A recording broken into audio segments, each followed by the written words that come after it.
If you have a job that pays you well right now, that job is not as safe as it feels. Companies are already laying off people who are great at what they do because of AI. And if you're only making money one way, your whole life is riding on that one thing staying exactly the same. And I know what you are probably thinking. You already watched a bunch of these Airbnb videos and they all sound the same. I'm going to show you why your job is the real risk and why starting an Airbnb business right now, not eventually, is how you fix it without quitting your job or blowing up the life that you already have. Having a job is not a bad thing. Making good money at that job is not a bad thing either. The problem is when you start treating that one paycheck like it's guaranteed every single month. That job can actually work in your favor right now because it can fund a second source of income on the side, and Airbnb is one of the best ways to do that. Look, I put everything into one plan too. It just wasn't a job. It was baseball, and it fell apart just as easy as any layoff could take yours. And to be honest, I had no control over this. So same thing for you. One meeting, one decision from someone that you've never met, and the job that you built years around is gone. So that's the last thing that we want to rely on here. On your only paycheck, providing your lifestyle, taking care of your family, it's really good to diversify. So even when the job is going well, you're not building equity in it. So every extra hour that you put in this year doesn't really carry over if the company changes direction next year. So we don't want to put all of our eggs in one basket. When you look at normal investors or real estate investors, they diversify. They have multiple income streams. And that's exactly what everyone needs to be doing instead of relying on just one paycheck from their corporate job. And when I talk to people that say, oh, business is risky,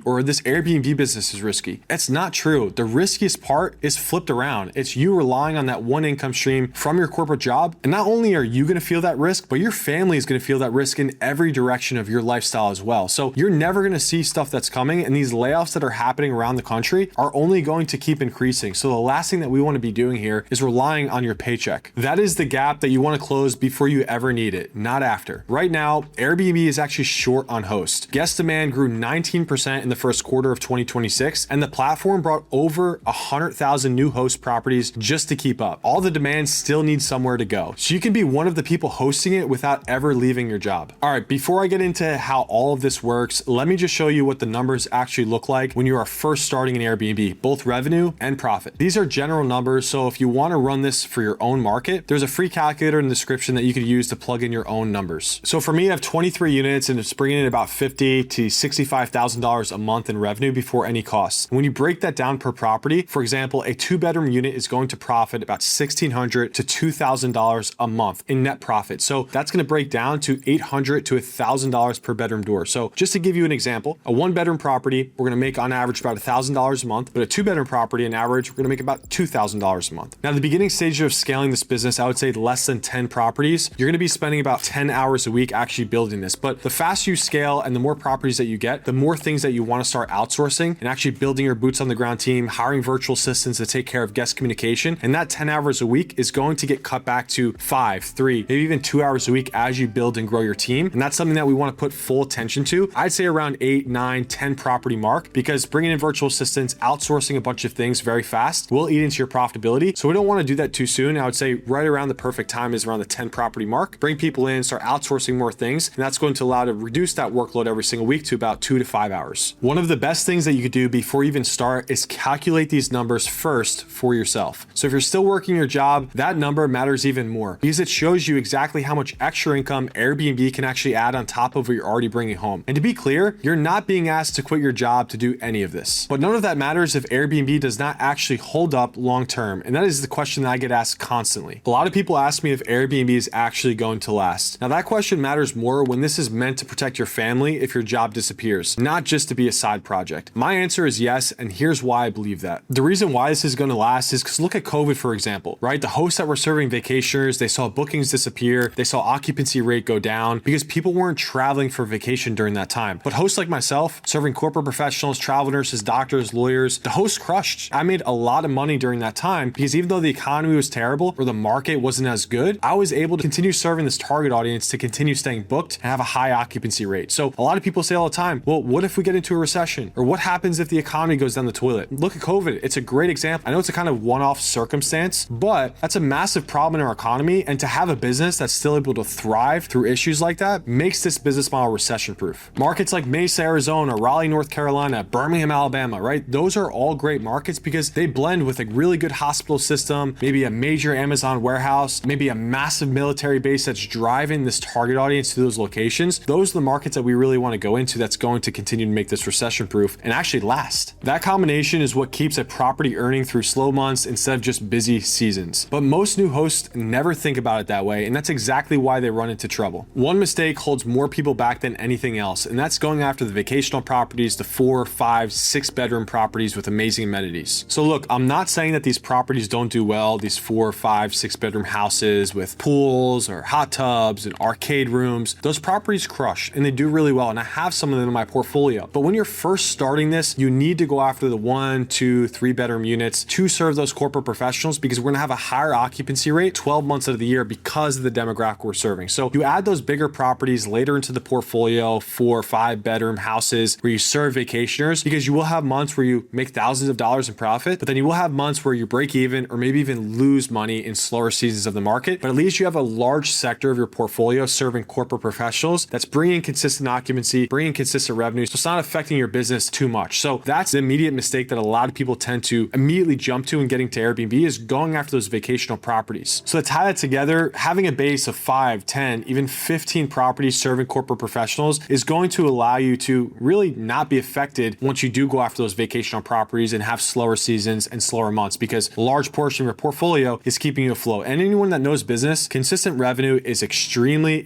important in scaling a company, right? And if you immediately go after those vacational properties, you have really inconsistent months, it's going to make the business hard to scale. And again, guys, the power of Airbnb arbitrage is how high the scalability rate is, and we want to leverage that to the max. And by doing that, you look in what guests you're going to serve rather than the properties that you want to have in your portfolio. Now, getting that order right is what actually lets you start, instead of guessing your way into a property that was never going to work in the first place. Even with the right order, plenty of people still never pull the trigger, because the fear of getting this wrong feels bigger than the fear of staying stuck on one paycheck forever. Look, I get the fear of starting something with no guarantee that it works. I've been there. I've torn my labrums in both my shoulders. I went through multiple surgeries that didn't fix it. And honestly, it's true that hesitation before taking that leap is normal, right? You're not sure if the property is going to rent. You're not sure if you're gonna have a high occupancy rate. You may have done all the data, the market research, but this is business, right? There's risk involved. But the biggest thing here is building that confidence and certainty. And I just want to relate it back to why I have my Done For You program for my students, of picking the market for them, landing them their first deal, because I'm able to feed them those wins in the beginning stage of starting this business. And through that, with their daily actions that they're taking, with us hand holding them through the process, they're able to build that confidence and certainty. So when they see the bookings coming in, right, they see the property that's actually doing well on the Airbnb platform and their boots on the ground team taking care of the unit, that's going to give them that incentive to be like, oh great, let's go after property number 2. Let's go after property number 3, and so on and so forth. So long story short, we need to build that confidence and certainty. And the way that you do that is taking the daily actions every single day of building the business, putting one pillar on top of the next. And as you go through that, you're going to face your own hurdles. You're going to face your own obstacles, and you're going to learn how to overcome them. But through that process, through those daily actions, that's going to give you that confidence and certainty, and to show you that this is actually working and continue to push the needle forward. And this is why I tell a lot of people that analysis paralysis is what holds a lot of people back. So although uncertainty and fear is real, you don't want to be stuck in that, because what's going to allow you to overcome that is actually just taking action, going through the mistakes, making your mind aware that it's normal. So we don't want to get stuck in this analysis paralysis, making sure that we know everything before we actually start. We're never going to understand everything before we start the business. We're going to face roadblocks, and the most important thing is just taking the daily actions one step at a time, and that's going to give us the opportunity to continue scaling the business. My recommendation is finding someone who's already done this and copying what worked for them. And that's what Jake did. He started with 2 units in Birmingham, and within a year, he had scaled to 12, doing about $25,000 a month. And once a virtual assistant is handling guest messaging with the pricing, running on its own system, most of the day-to-day operations disappear completely. Once that is in place, people always want to know one thing next: how fast can this actually start paying off? Now, a lot of people ask me how long it's going to take, and that's a fair question, because putting in real effort only to wait years for a payoff is not what anyone signs up for. Most people who start on their own usually get their first booking a couple days after going live, or maybe a week after going live, because they're still trying to figure out pricing. Pricing is more of an art than a science, and this is what we help a lot of my students with to begin with, to get those early bookings immediately when we go live in the Airbnb platform, because we want to start stacking up reviews, start building a good reputation on the Airbnb platform. So a lot of people that just kind of do this themselves, it takes them a little bit longer to get their first booking, because they're trying to test new rates rather than knowing immediately what to list their property at for bookings to fly in immediately. So when you have the right pricing on the right market based on the right demand and the season, it's going to allow you to immediately get these bookings to fly in the first 24 hours like my students, and allow you to start profiting much sooner. For me specifically, I hit my first $10,000 $40,000 a month within my first year. And about 8 months after that, I was doing about $30,000 to $40,000 a month in revenue. Now, even though I speed ramped to $30,000 to $40,000 a month, really my first 3, 4, 5 months operating in my market, it took me a little bit to understand the pricing, the peaks, the seasons, the demand. And once you really start to understand these markets and operate longer in them, it's going to allow you to just really critique your pricing to a T so you can get up to those $30,000, $40,000, $50,000 months as you do grow and scale the portfolio. Because as we do grow and add more properties into the portfolio, we want to maintain our profitability. We're making sure we're hitting $800 to $1,000 in profit per bedroom door. And the way that we do that is having a really dialed in pricing system. This is not something that takes years to see results from. Most of the real movement happens in the very first year, but a clear timeline does not erase doubt. And doubt is what usually keeps people from ever starting the clock. If you're still on the fence, it's probably one of the three things. And clearing them up now is a lot better than letting them be the reason you stay on one paycheck for a whole nother year. Now, the first one that might be holding you back is you thinking, isn't this already crowded? Now, a lot of people get into Airbnb arbitrage, yes, and start this business, but a lot of people quit after their first unit, maybe in second unit or third unit because they don't know how to run this business the correct way. They don't know how to be a good host, right? This is a hospitality industry and you have to be good at what you do. So the way that I look at these things is, listen, there's a piece of pie for everyone. No matter any industry that you get in, there's going to be competitions. The way that I look at it, when I get into something, I know that if I can become the best at this and stay the longest, I know that I'm naturally going to win. So don't let that hold you back, that just because there's a lot of people getting into something, not everyone stays. There's a lot of people that are coming into this. There's also a lot of people moving out of it. The second thing that might be holding you back is you asking, how am I supposed to run a property that is 3 states away from where I actually live? The whole point of building this business is to run this from anywhere in the country, anywhere in the world, right? There may be times you have to go out to properties, maybe set up a couple units in the beginning stage, but the whole point is to build a really good boots on the ground team, cleaners that are showing up to your properties multiple times a month. We have a handyman on call that we can always call if something small happens in the unit that we need to have repaired. Stuff like that is really important. And we've talked about a lot about putting a lot of time and focus about building these boots on the ground teams and these systems. This way you can go ahead and travel, right? And when you do go on vacation, you still have a company and a business that's generating revenue without you being there. And that's the whole point of building semi-passive income streams. It's very hard to build something entirely passive, but the whole point here is becoming a boss and not being an employee working inside the business. And the way that you do that is build really good systems and teams. So don't let thinking, oh, you have to be at the property, you have to make sure everything's going perfectly all the time, and you have to be in the backyard of where your Airbnb units is. That is not the case. We always want to immediately go to the most profitable, most high demand market so we can be profitable from day one. But also, even if your properties are in your backyard in the same state or in the same city, what happens when you go on vacation, right? For 2 weeks or a week with your family? You're going to need to have systems and teams to run the business without you being there. So the best way to build this is do it from the start and continue growing it as you scale. Now, the third thing that might be holding you back is you asking, will this work if I'm busy and if I've never done this before? Listen, I have clients working 80 hours a week and they still find an extra 5 hours a week to put into this and adjust their pricing weekly, whether it's on their weekends, in the mornings before they go to work, or in the evenings after work and after dinner. So if there's a will, there's always a way. And this is not a side hustle. This is not a business that's going to take 30 hours a week to actually get off the ground and run. The whole point is to build a business that only takes 5 to 10 hours a week to run. And again, it always points back to building those correct systems, teams, and automations. And a lot of the clients that I work with, they work 70 plus hours, close to 80 hours a week, and they still find a way to actually run this business alongside their career. And that's the whole point of this. We don't want to rely on that one income stream. We want to build a business alongside your career, have it supplement your main income stream, and actually build the life of freedom that you want. Once those questions are out of the way, the only thing left is deciding whether you want to keep watching other people do this or actually be one of them. Everything I just walked you through works, but it looks completely different depending on where you're actually at right now. You might be further along than you think, or you might be missing one thing that is keeping you stuck. So if you want to know exactly where you stand, watch this video next where I break down the 7 levels of building an Airbnb portfolio, and you'll know immediately which one you're on and what actually moves you to the next.